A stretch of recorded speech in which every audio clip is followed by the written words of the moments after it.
देखो, अगला हमारा जो फंक्शन है वो है हमारा एब्सोल्यूट वैल्यू फंक्शन और मॉडुलस फंक्शन।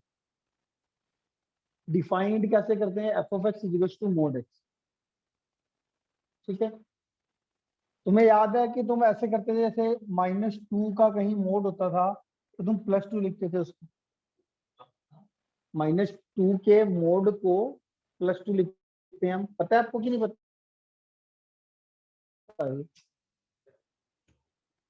लिखते थे कि नहीं लिखते थे कहीं? -3 का मोड +3 लिखते थे, +3 का मोड +3 लिखते थे। मतलब अगर कोई नेगेटिव क्वांटिटी मोड में होती थी तो प्लस, और जो पॉजिटिव क्वांटिटी होती थी वो तो सेम ही आएगी। ठीक, ये होता था हमारा मॉडुलस फंक्शन। तो ये आ गया हमारा। अब अगर वो कहता है कि मोड के अंदर वाली क्वांटिटी को पहले, मोड के अंदर वाली क्वांटिटी को पहले इक्वल टू 0 पुट कर दो। मोड के अंदर वाली क्वांटिटी को क्या कर दो? Equal to 0। अब इसको क्या करो कि दो में कन्वर्ट कर दो, x लेस देन 0 में और x greater than equal to 0 में। जो x इक्वल टू 0 आया ना, तो ये एक तो हो जाएगा x लेस देन 0 और एक आ जाएगा x greater than equal to 0। मैंने इसको दो में कन्वर्ट कर दिया। अगर x लेस देन 0 हुआ तो मोड x की वैल्यू -x हो जाएगी। मतलब मोड को हटा के सिंपल ब्रैकेट और आगे माइनस कर। और अगर x greater than equal to 0 हुआ तो मोड को हटा के सिंपल ब्रैकेट और आगे पॉजिटिव परसेंट। ये मॉडुलस फंक्शन है। अब तो मैंने आपको ये बोला, दोबारा देखो। अच्छा चलो दोबारा बता रहा हूँ। मॉडुलस फंक्शन मोड एक्स होता है। मोड एक्स में मैंने आपको जनरल बताया। जनरल ज्यादातर हम क्या करते हैं, कहीं पर ये मोड लगाते हैं, -2 का मोड +2 लेते थे। और प्लस, अगर प्लस पॉजिटिव क्वांटिटी है तो पॉजिटिव क्वांटिटी का मोड सेम होता है, नेगेटिव क्वांटिटी के मोड में वो पॉजिटिव क्वांटिटी कर देते हैं, जैसे -3 का मोड +3। ऐसे होता था। अब इसमें ये हमारा फंक्शन मॉडुलस फंक्शन ये हो गया। अब मैंने बताया मोड के अंदर वाली क्वांटिटी को इक्वल टू 0 करा, मोड के अंदर वाली क्वांटिटी को, तो एक्स की वैल्यू कितनी आई? 0। तो उसको आपने दो में कैटेगराइज करना है, लेस देन 0 और ग्रेटर देन इक्वल टू 0 में। जो भी एक्स की वैल्यू आई, मान लो x-1 का मोड होता, इसको अंदर इक्वल टू 0 पुट करते तो एक्स की वैल्यू कितनी आती? 1। एक्स की वैल्यू कितनी आती? 1। तो इस मॉडुलस फंक्शन को अगर मैं कैटेगराइज करूं तो कैसे करूंगा? x लेस देन 1 और x greater than equal to 1। और मोड का लेस देन के केस में अगर वेरिएबल का तरफ लेस देन का साइन है तो मोड को हटा के सिंपल ब्रैकेट और आगे माइनस का साइन। और अगर x ग्रेटर देन है तो मोड को हटा के पॉजिटिव का साइन और सिंपल ब्रैकेट। सेम ही करा जैसे वो किया वैसे ये किया। इसमें मोड के अंदर वाली क्वांटिटी को इक्वल टू 0 पुट करके x की वैल्यू 1 आई थी तो 1 से कैटेगराइज करा। x की वैल्यू 1 से लेस देन और x की value greater than equal to 1। अगर वेरिएबल की तरफ लेस देन का साइन है तो मोड को हटा के सिंपल ब्रैकेट और आगे माइनस। वेरिएबल की तरफ ग्रेटर देन का साइन है तो मोड को हटा के सिंपल ब्रैकेट और आगे पॉजिटिव का साइन।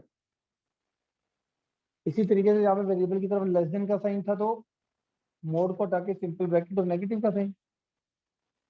और अगर हम वेरिएबल की तरफ ग्रेटर देन इक्वल टू का साइन है तो मोड को हटा के सिंपल ब्रैकेट और आगे प्लस का साइन। ठीक है जी। अब आते हैं जी इसके ग्राफ पे। ग्राफ के ऊपर अगर मैं बात करूं,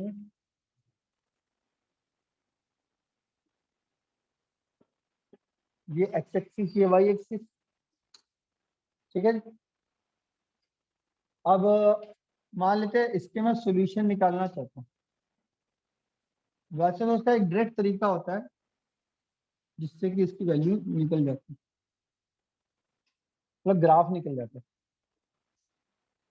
मोड एक्स है, अगर मैं मान लेता हूँ ना, यहाँ पे 7 सॉल्यूशन ले लेते हैं। 1 2, कितने हो गए? 1 2 3 4 5 6 7 हो गए। ठीक है, और मैं वैल्यू क्या लूंगा?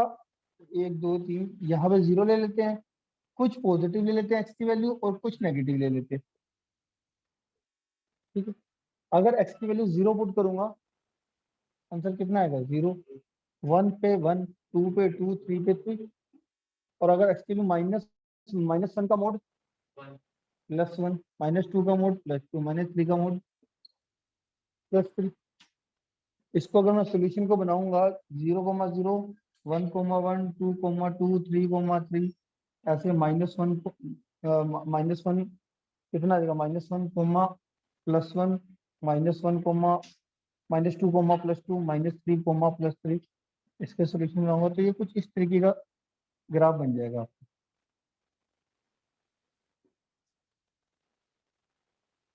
ठीक है,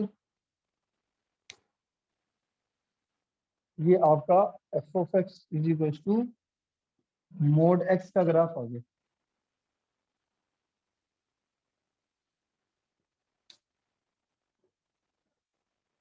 ठीक है जी,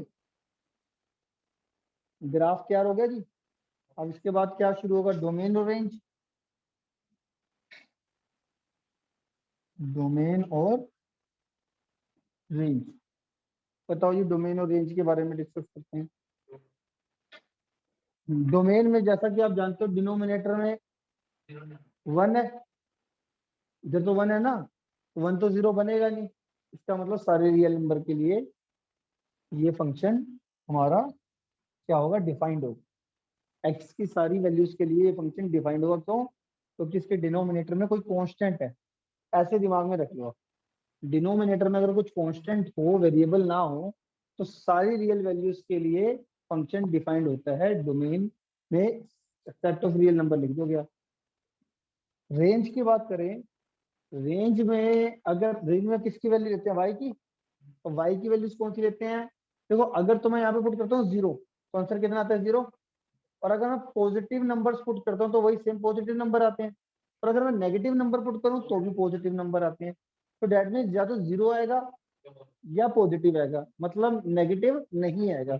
तो नॉन नेगेटिव रियल नंबर लिख सकता हूँ, नॉन नेगेटिव रियल नंबर। कि भैया नेगेटिव रियल नंबर नहीं आएंगे, नॉन नेगेटिव रियल नंबर।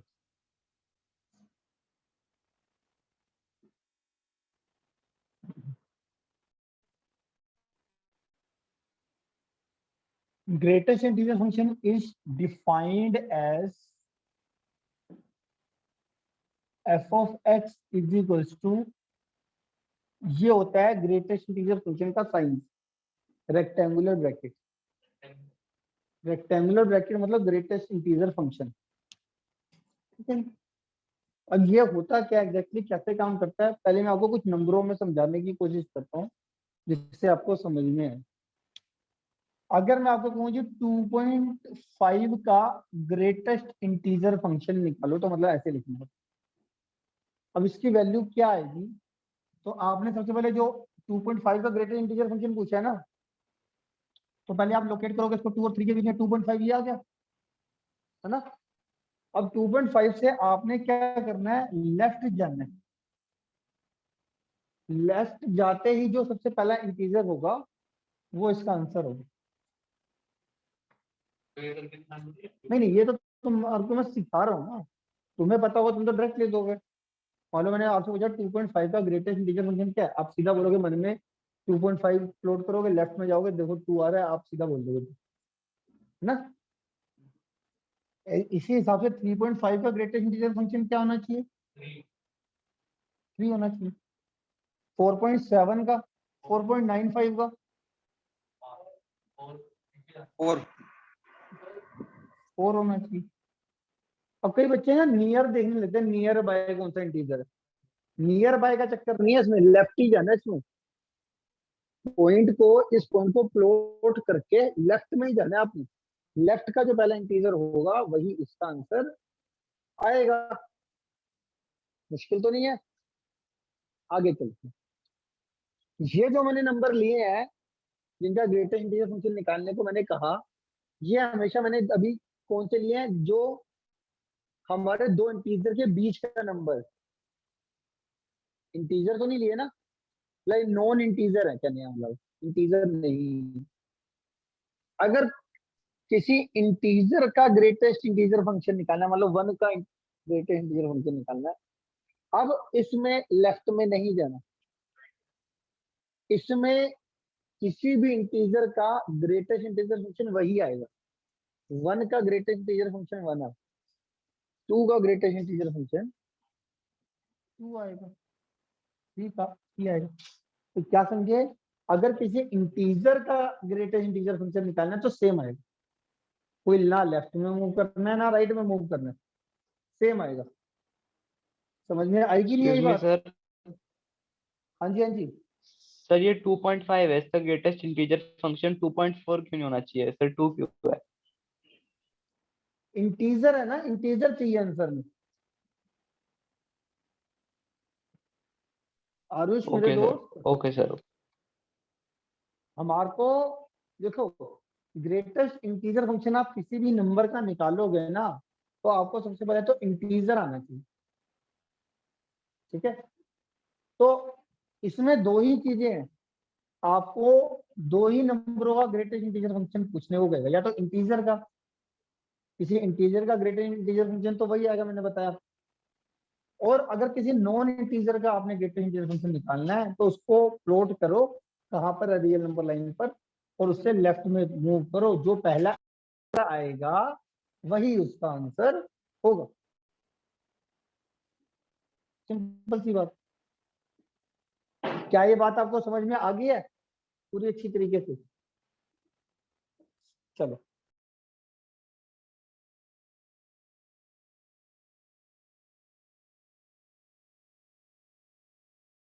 जरा ध्यान से सुना ग्राफ के बारे में, बड़ा बड़ा।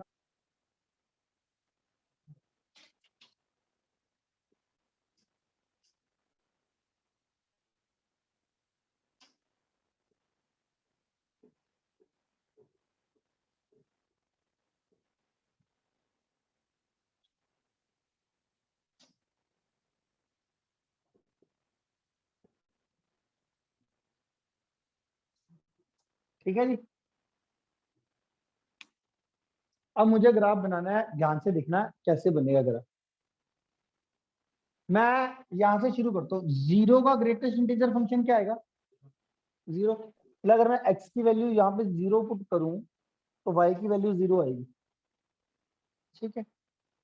अगर मैं 1 से पहले कोई भी नंबर पुट करूंगा, x की वैल्यू 1 से पहले कोई भी वैल्यू पुट करता हूँ, y की वैल्यू तो जीरो ही मिलेगी, पता है ना आपको अच्छी तरीके से। तो इसका मतलब हो गया